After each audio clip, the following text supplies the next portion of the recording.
fait, un lycée est composé effectivement de différents acteurs. On va avoir évidemment les élèves qui sont au centre de l'établissement, les professeurs, les agents, et les équipes de vie scolaire, les équipes d'intendance. Bon.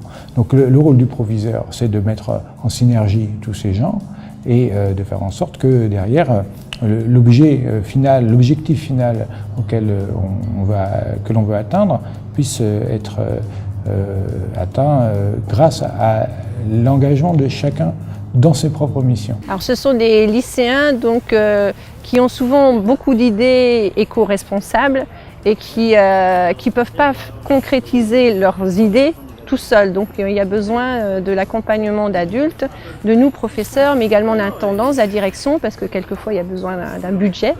Et donc c'est important. Et ils construisent leurs projets ensemble. Et ça change un petit peu de ce que l'on fait en cours. C'est pas du tout le même procédé, puisqu'on part de leurs idées. Et donc à partir de là, ils réfléchissent, ils communiquent, ils doivent se convaincre, voir ce qui peut marcher ou pas. Et donc pour eux, c'est important. Madame Nabil, professeure de SVT, vient vers moi, me présente quelque chose. Et donc, sur la base de la confiance que j'ai évoquée tout à l'heure, j'examine son projet et très vite, je le valide. Et donc, elle fait là derrière le lien avec les agents. On peut vous donner un exemple. On a proposé de faire changer différents types d'éclairage par des LED. Évidemment, j'ai acquiescé. Et ensuite, ce sont les agents qui, dans la foulée, bien entendu appuyés par la gestionnaire, Madame Lestage, sont en action. Et ça se fait. Nous, ce qu'on essaye de faire, c'est de soutenir. C'est-à-dire vraiment quand on peut aider, quand on peut valoriser, surtout qu'on a des relations avec les parents d'élèves, de nos élèves, des futurs parents d'élèves on va commencer à inscrire les élèves les sortants de 3e, ils vont arriver. Donc chaque fois qu'on peut, en fait, on valorise les actions des co-délégués. Ça permet à d'autres actions aussi d'émerger. C'est-à-dire que cette année, par exemple, on a fait 3 collectes. Alors ça n'a pas un lien direct avec les éco-délégués, si vous voulez, mais c'est en complément. C'est-à-dire qu'on a fait des collectes on a demandé aux élèves de ramener leurs vêtements usagés qui ne mettaient plus, mais qui étaient encore mettables. On les a donnés à des associations. Enfin, c'est eux qui les ont fait, pas moi.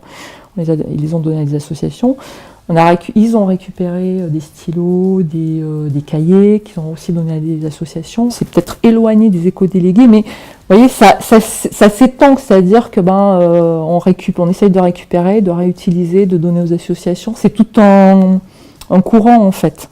Et ça, par exemple, on ne le faisait pas l'année dernière ou l'année d'avant. Donc c'est bien parce que ça permet aussi à d'autres élèves qui ne se seraient pas investis ou qui ne s'investissent pas dans cette action propre parce que elles ne se le sentent pas, vont s'investir juste à côté en fait. Parce que c'est proche, c'est pas éloigné, c'est toujours on recycle, on redonne et on refait. Donc c'est ça aussi qui est intéressant, c'est que ça permet à d'autres élèves, et en fait c'est rien à faire. On se dit souvent c'est beaucoup, où il n'y a pas de... faut faire... C'est très compliqué, en fait non. Parce que quand vous recyclez ou quand vous récupérez des choses, il suffit de faire des affiches. Là, c'est là où elle sert la vie scolaire, parce qu'on met des tables, on met des cartons, il y a quelqu'un, il nous les donne, donc on les récupère, puisque la vie scolaire, elle est ouverte toute la journée. Donc c'est là où on intervient, par exemple, on facilite. La vie scolaire et les CPE, c'est un rôle de facilitateur. Et puis ensuite, on stocke et les associations viennent les récupérer. À la fois, on peut compter sur les élèves. Quand ils sont bien motivés, ils arrivent à trouver des moyens. Mais c'est vrai qu'il faut que les adultes, pour le coup, les référents, donc dans les établissements, on a un référent vie lycéenne. Il y aura probablement aussi des référents autour du développement durable. C'est important qu'ils travaillent ensemble et qu'ils rendent les choses possibles plus facile pour les élèves, donc leur trouver des salles dans lesquelles ils puissent se réunir, leur permettre soit éventuellement de manger pendant une réunion, soit de rester un petit peu plus tard le soir. Donc on voit bien que là, le rôle des adultes, au-delà de l'accompagnement, c'est aussi une facilitation des rencontres et de veiller à ce que les élèves puissent mener leur projet à bien et puissent aller au bout de leur engagement sans leur rendre les choses compliquées. C'est indispensable effectivement que ces actions soient encadrées déjà et soient autorisées, bien sûr. Sans la participation de tout le monde, c'est impossible et il faut fédérer. Donc fédérer à la fois la direction de l'établissement, qui peut impulser les services de l'intendance, qui ont un œil sur à la fois la gestion comptable de l'établissement et puis aussi à la gestion des personnels, d'entretien en particulier. Et donc le message doit passer auprès de ces agents pour leur montrer que toutes ces activités ne sont pas un surcoût de travail, mais au contraire un enrichissement du travail et une façon de donner du sens à son métier. Au début, ça fait peur. Au début, je me suis, enfin peut-être pas vous, je sais pas, Non. mais je sais Non. qu'au début, je me disais, oh là là, ça fait, c'est un investissement parce qu'il faut faire plein de recherches. Déjà, il faut trouver les achats, les quantités, les prix, tout ça. À mon niveau, je parle. Hein. C'est un investissement de temps, mais une fois que la machine elle est lancée, ça redevient comme avant, sauf que il y a beaucoup de changements. Tout ça, effectivement, ça n'a pas été évident dès le départ. Il a fallu que beaucoup d'implications, que ce soit sur des écoprofs, moi-même ou de la direction. Beaucoup d'énergie sur tous les services, parce qu'aujourd'hui on parle de la restauration, mais tous les services sont impliqués. Que ce soit sur la biodiversité, sur les espaces verts, que ce soit sur la gestion du tri, les poubelles jaunes, poubelles vertes, la lutte contre le gaspillage alimentaire, la gestion des fluides, sur la récupération d'eau pluviale pour l'alimentation de machines à laver. Et je dois probablement en oublier, mais voilà, il y a une très très belle énergie. Mais bon, ils ont tellement de bonnes idées, et puis sur le coup, des fois, on est un peu réticente parce qu'on se dit, on a du mal à changer les méthodes, il faut dire la vérité.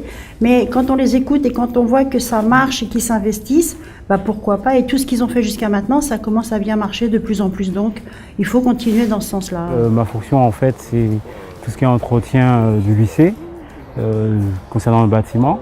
Mais là, justement, il y a eu un projet qui a été discuté et proposé à nous, les agents, en partenariat avec les élèves.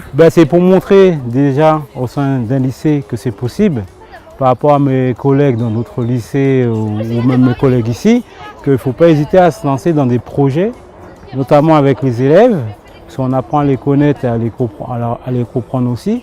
Et également, il se passe un échange qui fait que ça leur permet de respecter notre travail et savoir en quoi consiste notre travail également aussi. Et qu'on est prêt à les soutenir, à les aider dans les projets qui leur tiennent à cœur. Je pense qu'il faut les dynamiser, donc c'est par mon travail d'apiculteur pour leur montrer déjà les abeilles. Peut-être d'autres personnages vont leur montrer comment sont les fourmis, comment sont les poissons. J'ai aimé que mes parents m'apprennent quelque chose, que mes grands-parents et les anciens apiculteurs m'apprennent quelque chose. Donc moi j'essaye de passer ce même message. Comme j'ai dit tout à l'heure, ce que je voudrais mettre en avant, c'est encore une fois, ça ne rajoute pas du travail aux agents. Ça, voilà, faut que ça soit bien compris et expliqué.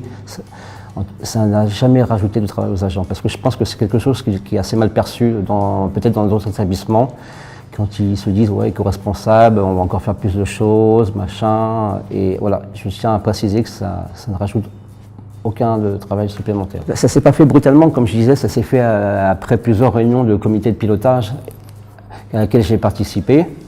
Et suite à ces réunions, moi j'ai également fait une réunion avec tous les agents pour expliquer ce projet d'établissement. Et effectivement, aujourd'hui, il y a une très très belle synergie entre les écoprofs, les éco-délégués, la direction et moi-même, et les éco-agents. Donc effectivement, sans un maillon de cette chaîne, tout bascule. Donc on a vraiment besoin de l'ensemble du personnel et de ces acteurs-là. Et dans ce projet lycée éco-responsable, on peut retenir l'idée d'un projet qui a été proposé il y a quelque temps et qui a eu des actions concrètes réalisées rapidement et efficacement.